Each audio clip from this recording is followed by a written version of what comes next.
This podcast is a production of Unfiltered Studios. If you would like to know more about joining Unfiltered Studios, please visit our website at unfpod.com for more information. News update. Another mass execution left 100 men dead. A population held captive by the darkest of evil.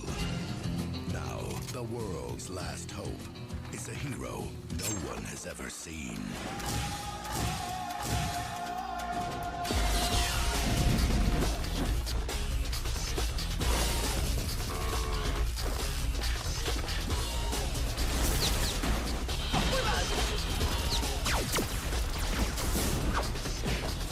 This spring, courage has a new face. Honor, a new identity. And the world, a new hero. Lethal Weapon 4's Jet Li is Black Mask.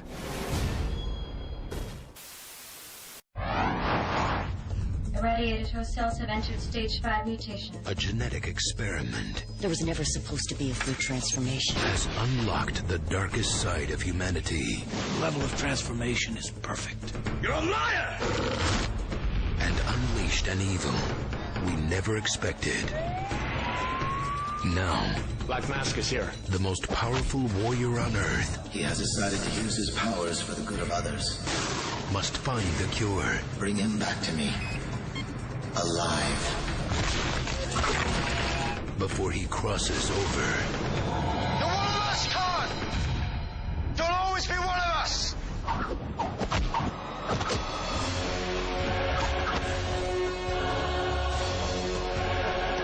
We will get revenge. This is between me and him. From the martial arts director of The Matrix and legendary master action stylist, director Choi Hawk. Terminal mutation in 44 hours and 7 minutes. You're mine. I am not a monster.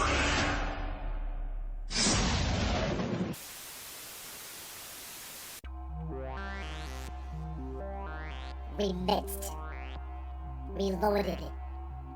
We edited. Sometimes we get so deep into conversation that we have separate segments worthy of their own place in the sun.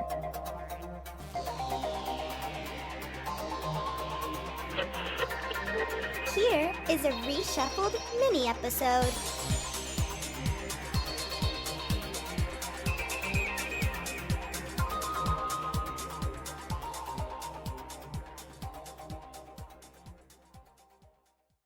As another fun thing, yeah, we were talking about off air about talking about Black Mask. I think that's one of his most successful ones by far. Like, Yeah. if you watch it uncut, you get an even bigger storyline on how they're kind of a bunch of like X-Men kind of mutants, and one of the guys who he takes out at the start actually comes back later, you know, before finally getting like offed, I think, by the main bad guy by a machine gun or something. But like, I actually don't mind seeing the Lionsgate dub version of it that would come on Showtime once in a while, because even though it was overdone and with unappealing rap music, it was still a lot of fun. It made me a fan of the what is often dubbed as the Tom Hanks of Hong Kong, La Ching Wan, as the cop partner friend. And I think that's what was cool. It was like loosely inspired by like a manga, but it was basically, yeah, this is Batman for Hong Kong. He's an escaped experiment. He's slowly finding his humanity again. And you got Anthony Wong Xiao Zhang with Howard Stern looking hair with an over the top, laser gun. So I really did dig all the different sci-fi elements. It made sense without having to waste time over explaining much. And I feel like the hospital fight is almost a borderline mild, like hard-boiled kind of tribute, if you will. Yeah, it felt like it. This is a giant. I was like, okay, so yeah, there's a giant muscular grunt coming through. Everyone's like, who is this guy? And like, you didn't have to keep stopping for exposition. It wasn't a complex heist or anything. It's like, yeah, they're coming after him. And if he doesn't show himself, trust me, they're gonna make trouble and he's gonna come to them. So they can't separate from each other, but I loved how he slowly would give himself he was like a teacher by day, and he would meet in a library, and I was like, "There's this fun, slow burn, it's instantly rewatchable, fun movie." And the sequel was interesting because like that, it wasn't a big hit, but it was a big international cast. Like Scott Adkins was one of the henchmen. Tobin Bell was the main bad guy. Who wasn't Rob Van Dam? I think he was in there. Yeah, and this turned me on to Daniel Own, I think his name is, and well, let me look it up. I'm sorry, I thought I was prepared. Andy On, and yeah, no, so I'm getting him mixed up with the Escape with the Badlands guy. Okay, so yeah, John Polito was in there, and then Tyler Mane, Sabretooth himself was, but yeah, Rob Van Dam was in there, and Silvio Somac, so there's a Van Dam connection. So I think that's what was fun too, is it was once again another unusual like kind of mind control kind of plot, and a fun excuse to have wrestlers. Yeah, it was a DNA bomb that could cause mutations to the human race. That's what it was. And see, not entirely successful, but I can't blame Sony for wanting to do something like that, you know? And in all fairness, I applaud them for giving a Jet Li kind of inspired actor his own movie. You know, like Andy On was always kind of just the supporting guy, but he's slowly found his own career, including credits like Election 2, Fatal Contact, and Invisible Target. So that was the first movie he ever did. So hats off to him, you know. I know he was one of the other cops in New Police Story, but yeah, I if people were gonna look at me like I'm crazy, it was like I would put Black Mask as one of the best superhero movies. It's a dynamite fun movie. I wouldn't say it was one of my favorite Jet Li movies, but I think it was the most, as far as his Hong Kong films go, had the most broad or wide appeal, I guess. No, absolutely. Like, see, and we don't judge here. We don't tell people you got to jump on a bandwagon. It's like, oh, how can you not like that? It's like, I think, yeah, it was just I am giving a bit of it too much credit. It's not incredibly deep.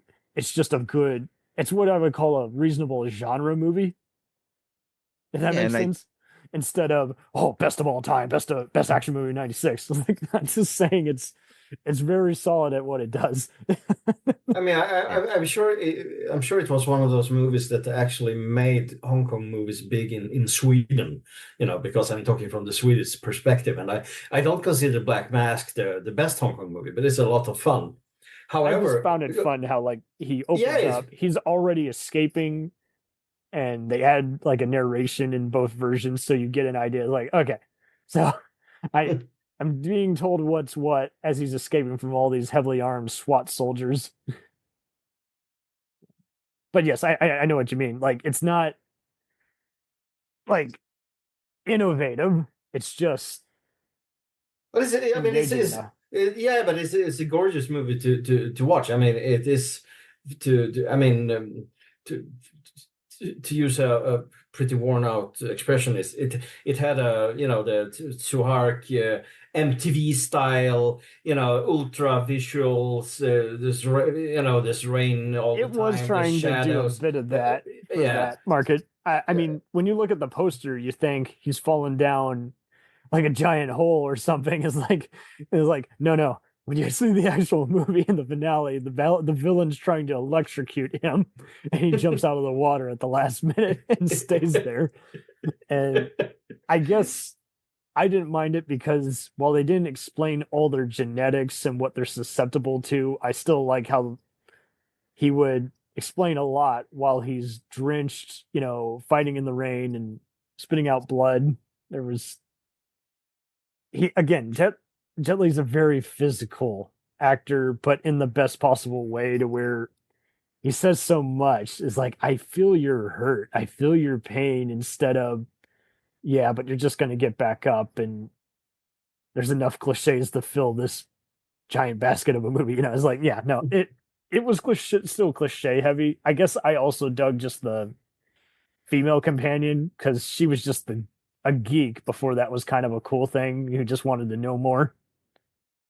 And of course, I guess I also just appreciated that the villains just wanted super control instead of we're also going to be a, rapist or biker gang, It wasn't too old school. I mean, director Daniel Lee has also had a huge career since. And again, he's a genre guy. He has done everything from Dragon Blade to Time Raiders to Free Kingdoms to Dragon Squad with Maggie Q and Michael Biehn. There's a fun combo. Man. And this was his second movie. He had done writing and producing credits on some other movies. He just completed some other ones recently, like Song of the Assassins and The Climbers, which is an adventure film. You might know him best for 14 Blades with Donnie Yen, and that's a perfect example of a movie where you've seen a bunch of those sword and sandal epics before, but like everybody literally remembers like the last 20 minutes, which are endless decapitations and climbing up ladders, and impaling people with their own blades. Yeah, no, Jet Li's just a fun genre movie. I'm not saying it's the best of all time, but I do recommend it. Like, I somehow still find it like semi underrated, like, because I guess I've just seen it done badly so many times. It's been a long time. Yeah, sorry. No. Well, and it's not like he's mind controlled. Like, he's not like RoboCop or Captain America, where he's a poster boy who has to finally find his own humanity and that he's being used as propaganda, and he's not reliant on just like one weapon. Like, he doesn't have to carry around a sword or a gun, to kick anyone's ass. He's having to use a lot of stealth and slowly finding out where all the different violent gangs are funding this one super mad genius. But yeah, it was one of the first I saw Karen Mok and Anthony Wong and Francois Yip and yeah. Sorry, go ahead. I didn't mean to talk too much. No, I when listening here and thinking about Jet Li, High Risk, the Die Hard. He was just a year after that. Yeah. I mean, it's been a while since I saw it. He's did The Bodyguard from Beijing, and then he does, The Enforcer, which, I didn't like the dub version of that, but if you watch it uncut, you totally understand. He's an undercover cop. He's having to do the impossible. His nosy kid is having to be beat up by the gang while he has to maintain his cover. That's a hard to fathom kind of movie. And so I think he's slowly doing these difficult to describe roles bit by bit. But he had quite a streak right then. Right? Yeah. So much like we were talking Van Damme in the other chat. I'm like, Jet Li was given plenty of... I would love to have been his agent. I mean, The Bodyguard from Beijing, was written off as like a bodyguard, like spoof or reference. Like, it's just a bodyguard movie where he's... And Hitman was a good example of how do you do a dark comedy that spoofs Hollywood assassin movies while also showing that he has his own code, and he finds out, oh, wow, the guy who's investigating me is actually a vigilante who's taking down the same gang that I'm been hired to take out. This is wild. And he always had, kind of like Van Damme had the shit-eating grin, Jet Li had the just really kind of look like he would kind of glance and give one, and is like, I don't know what it is. That smile is infectious. I'm smiling. His smile reminded me of like a child, a kid, Yes. like a young kid, on the playground having the time of his life. There's certain, especially in like the Fong Sayuk movies, when he would, he's kind of laughing and smiling. He just looked like a little boy, like being mischievous and having a good time. I'm grown up, but I can still not act my age once in a while. No, that's the best way to put it.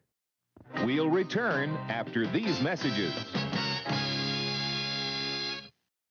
Hey, it's Brent Pope, the host of Breakfast with Brent Pope. You've seen me on some of your favorite TV shows saying things like, give it up, Jimmy. You got to sink this putt to win. On Breakfast with Brent Pope, I sit down with guests from the entertainment world, and we do it all over breakfast. Or should I say Brentfast? Every week on Brentfast, you get inside Hollywood info and tips, great breakfast recs and booty debates, Most of all, you get the most delightful 30 minutes of your week. So dig in. It's Brentfest time. Listen at Brentfest.com, Apple Podcasts, or wherever fine podcasts are found. Do you ever find yourself thinking about who would win in a fight between Goku and Superman?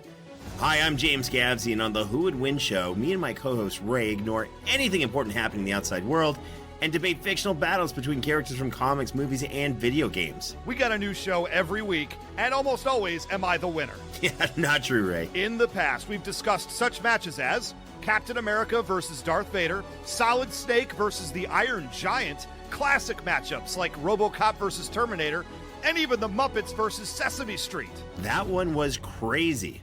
So if you're a fan of geek culture and love a spirited debate, check out the Who Would Win show wherever you get your podcasts, or check us out at whowouldwinshow.com.